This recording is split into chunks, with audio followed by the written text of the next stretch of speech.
Welcome to the forum at Holy Communion. My name is Mike. I am one of the priests.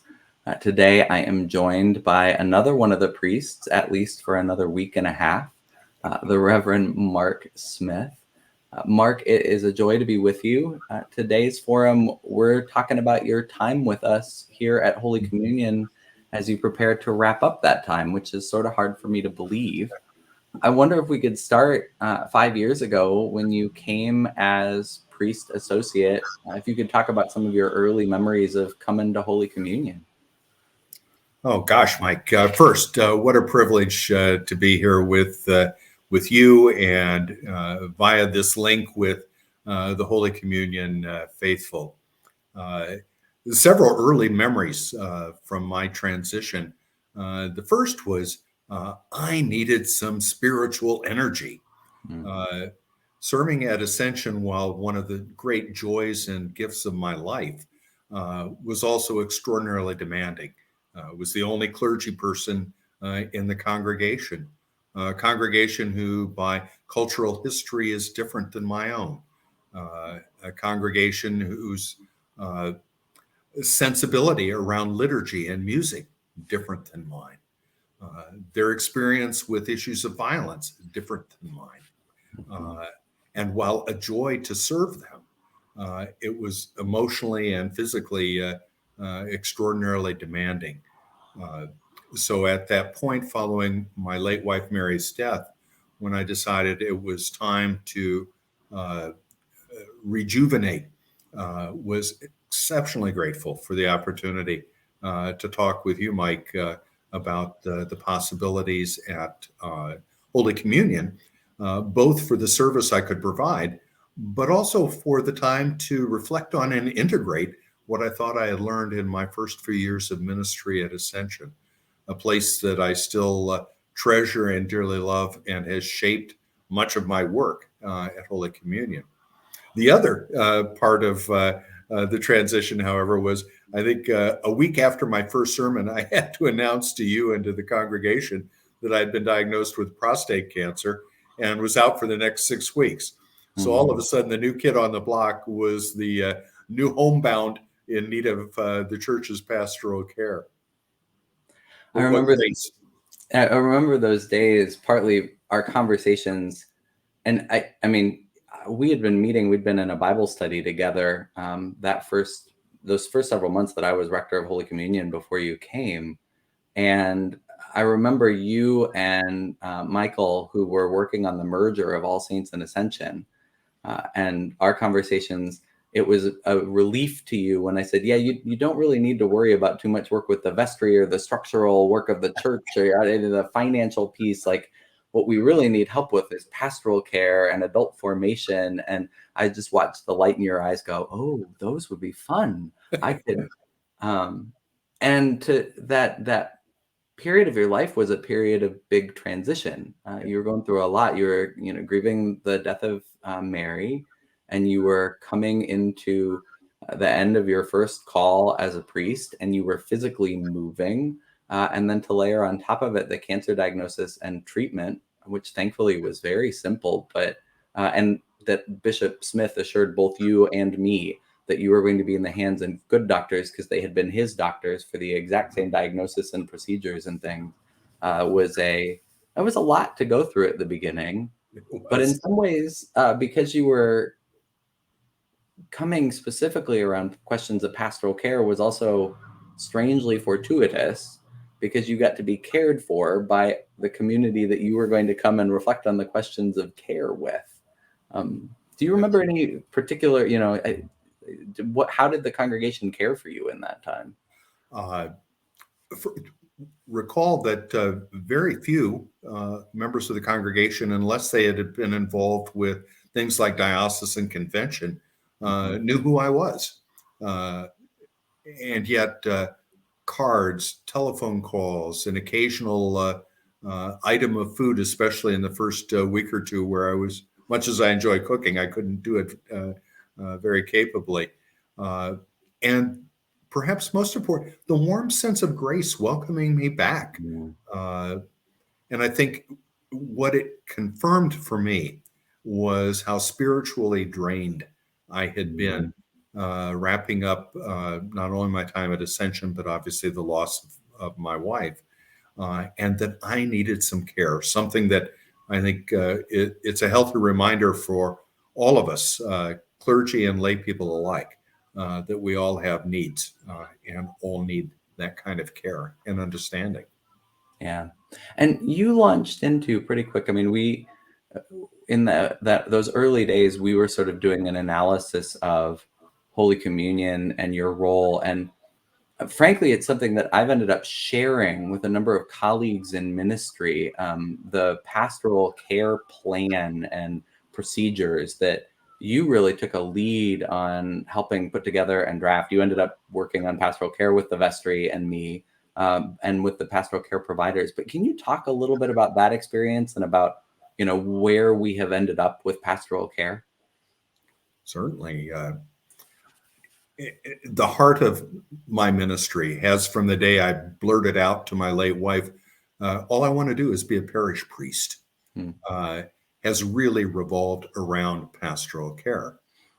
So having the opportunity, one, just to spend some time early on, Mike, with you, reflecting on your vision of pastoral care, mine, and sort of our collective experiences in caring for members of our faith community, was a terribly healthy way to start that process.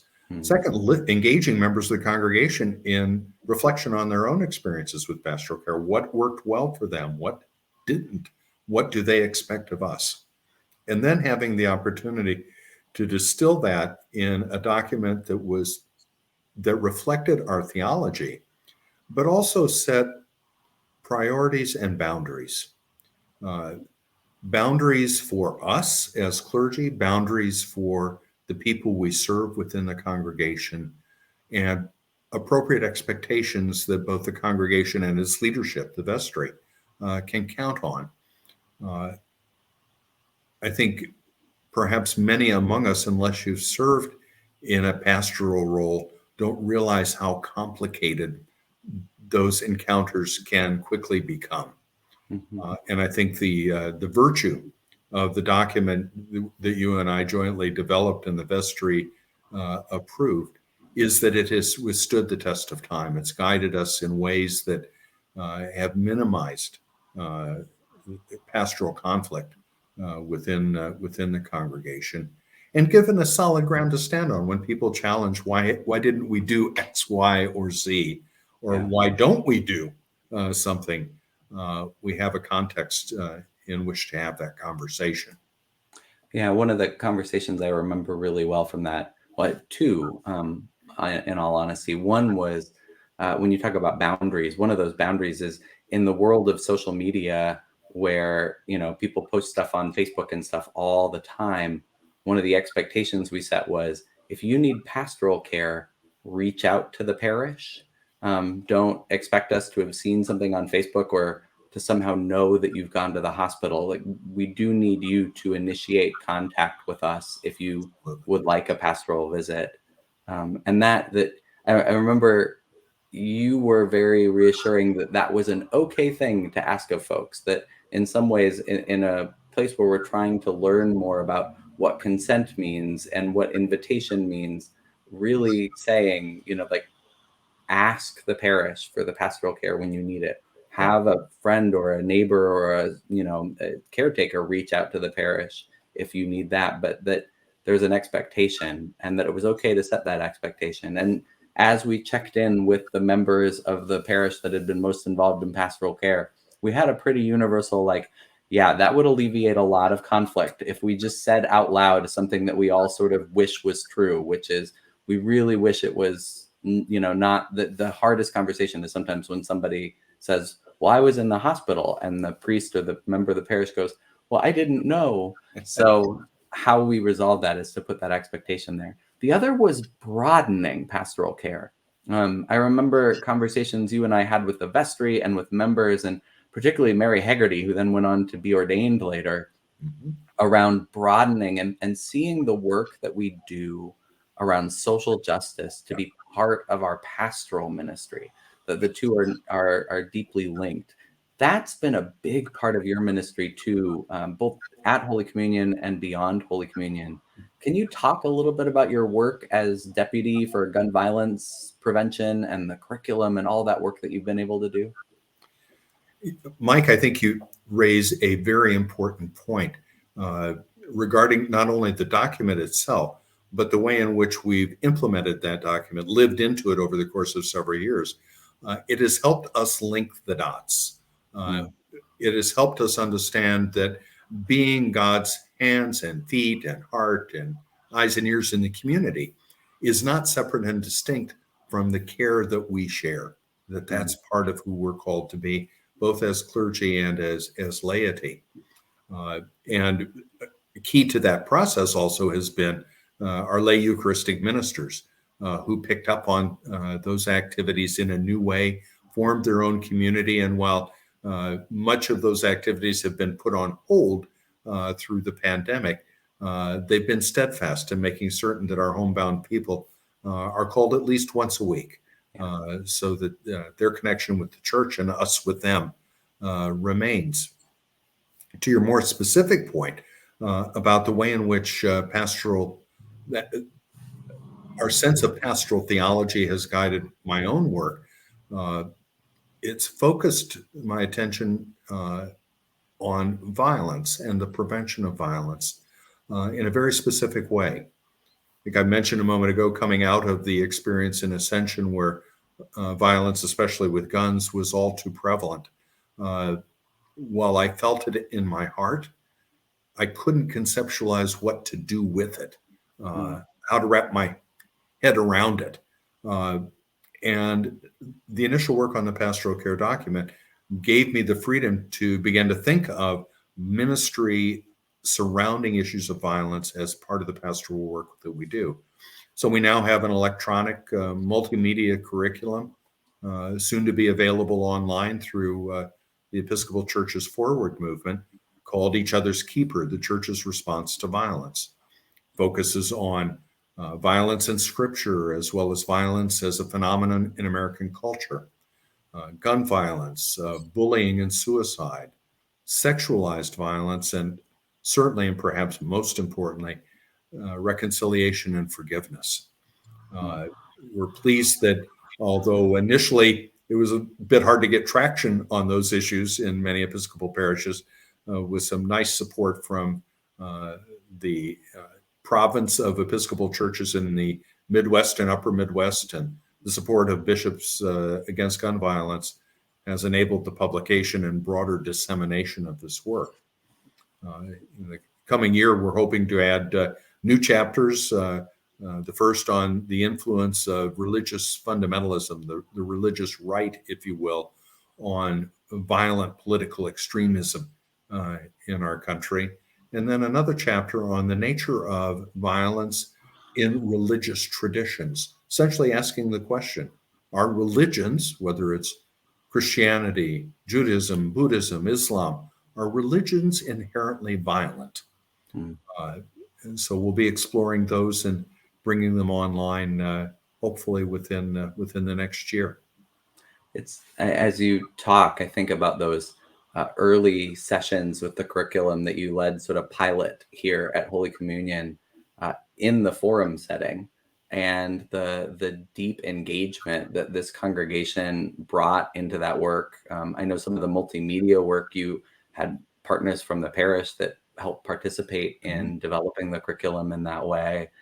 So it's been fun to be both the ground where you hang your stole and you preach and you celebrate and exercise ministry, but also your laboratory a little bit as you have been working on these questions that will be out there with the wider church. And in that regard, Mike, I'd be remiss if I didn't at the same time share two other things. One, the wonderful pastoral and personal joy of working with the ladies of the Guild. Hmm. Not only do I enjoy doing Bible study, but often their wisdom and experience has shaped my understanding of pastoral issues, including the prevention of violence, in ways that I simply could not have gotten to on my own. And their generosity over these 5 years has been extraordinary. And the second is your encouragement and leadership in inviting me into a greater engagement in community activism and using my own experience as a platform to express that in productive ways. So whether in marches or in press conferences, in various civic boards and group activities, have so greatly appreciated the support of Holy Communion in getting the word out. Yeah, there are a couple of images of you that I will always hold on to. I mean, one of which is we're using to advertise the retirement party that, dancing with the parasols in the Palm Sunday parade, which the parasols were your idea and they were great fun.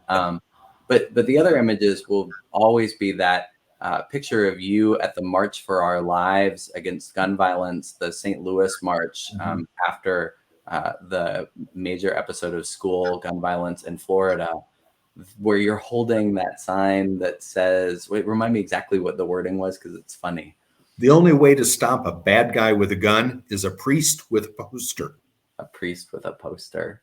So that image, the snark that you and I share that I think sometimes surprise some of our colleagues and people in ministry. We really do like each other. We just also rib each other a little bit. But the commitment and the joy that you brought to that real commitment to work for change was evident there. The other image that images that come up now that my phone has this feature where it reminds me of, memories, but almost weekly, there's a picture of you and I and somebody being ordained in between the two of us. Both of us have just this year reached 10 years being priests, but we've had the joy of standing alongside a number of women colleagues that have gone from lay Eucharistic ministers and active lay ministers in the parish setting to being ordained. We've got to replenish our stock of lay Eucharistic visitors when the pandemic allows us to really reignite that ministry, in part because we just keep ordaining them out and sending them off to other parishes, right? But it has been a real joy to watch, and I think it's something that we share, but I know that your mentorship and your leadership around here has been such a value addition for folks that are being raised up in ministry. To have somebody like you to come and talk with about pastoral ministry, about violence, and just somebody who's been around the block a few more times than I have, to talk about any questions has been a real value as we've been raising up leaders here at Holy Communion. It's interesting you should mention that, Mike. I think as I look back on the breadth of my career, certainly in my healthcare days, the notion or the opportunity to mentor young people coming into healthcare leadership roles and provide them with perspective and experience is something that really has carried over into my clerical life. It's really a joy to spend time with people who are going through a discerning process that is so recent in my own history. As you mentioned, I've only been a priest for 10 years. So the kinds of questions they're wrestling with are still on my mind. Yeah. No, it's been really fun. I mean, it's you and I came to the priesthood at different times in our own lives, but in the same year. And so in some ways we had about the same amount of parish experience coming into Holy Communion. And it's been really interesting to have that reflection with you and to get to do that, to get to be alongside folks coming up for ministry. As we talk about that, I want to turn.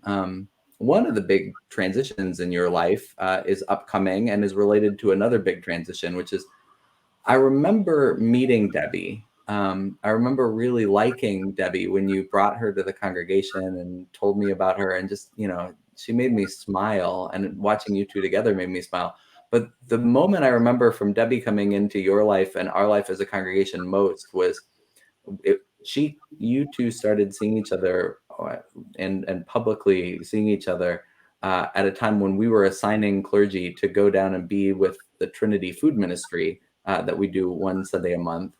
And I remember Scott Ferguson, who was chairing that ministry, calling me afterward. And I said, how did Trinity go today? He said, good. I said, how'd Mark do? He said, well, you can send Mark. He's fine. But can you send Debbie every week? She's just fantastic. And I said, would that I could. But can you talk a little bit about the next adventure that the two of you are off in my home state and what's drawing you there? Sure. As I think many in the congregation know, Debbie and I have known each other for more than 30 years. We were both married and subsequently widowed, and then reconnected a number of years ago. And early in our dating life, Debbie made it very clear that her intent was to retire to Colorado to be close to her elder son, who's an attorney with Google, and his wife, a local realtor, and at the same time be also closer to her younger son, an engineer in Seattle.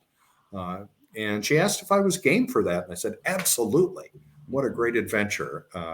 I'd spent time with my aunt and uncle who lived in Denver and Breckenridge during my adolescent and early college years, and enjoyed Colorado greatly. So looking forward to it. So we're at a point in our lives where it seems appropriate to make that move. And we've purchased a house in Longmont, which is on the north side of Boulder, roughly an hour north of Denver. Debbie will continue her legal practice, commuting regularly to St. Louis for the time being, and as she develops relationships in Colorado. And my hope will be to meet with Bishop Dion and Bishop Kim Lucas, who's the Bishop of Colorado, by Zoom next week to talk about what role I might play in the diocese. I think first and foremost, to be able to continue to write on the curriculum. I'd like to be able to assist congregations occasionally if they need, especially a longer term supply priest for someone who is out for an illness or recovering from surgery or short sabbatical, and then have developed some skills and attended a number of training sessions around conflict resolution and mediation, and have now been a priest long enough to realize that churches, like any other organization, find themselves at loggerheads from time to time, and having a mediator with no dog in the hunt would be valuable. So I'm hoping Bishop Lucas will pick up on that. Mm-hmm. So many gifts to give, and we really will wherever.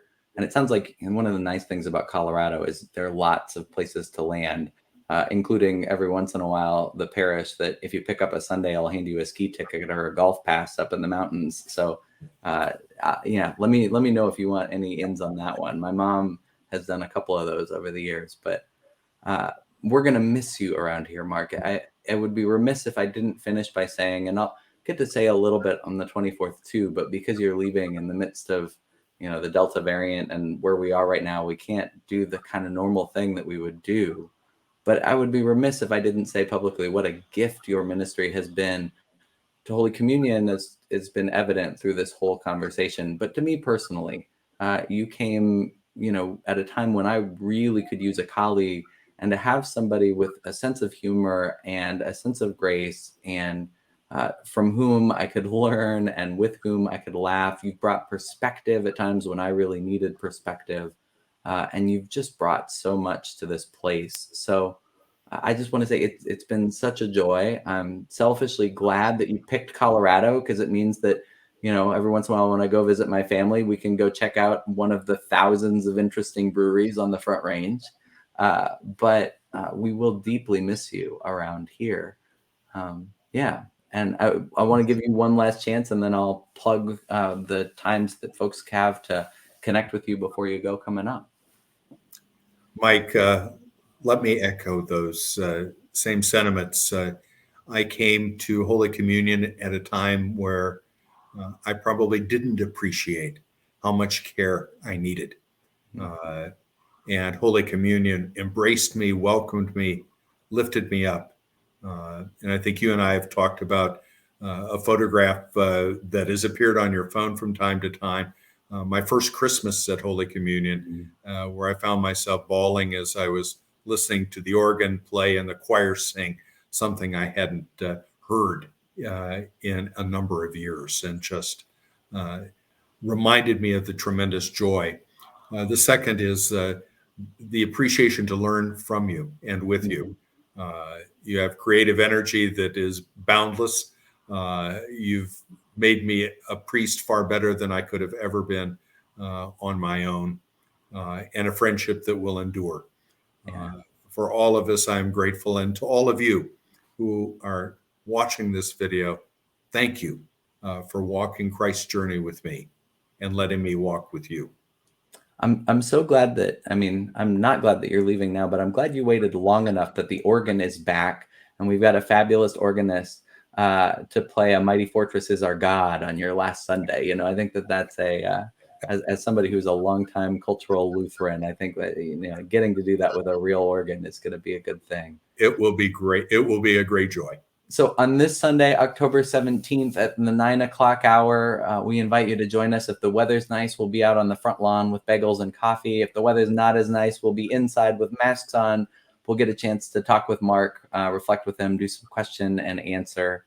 And then on the 24th, Mark will be our preacher at all three services, 8 o'clock, 10:30, and then the 4 o'clock service. After the 4 o'clock service, we're having our fall festival, which is partly our annual fall festival and partly a celebration of Mark and his time with us. And it happens to also be his birthday.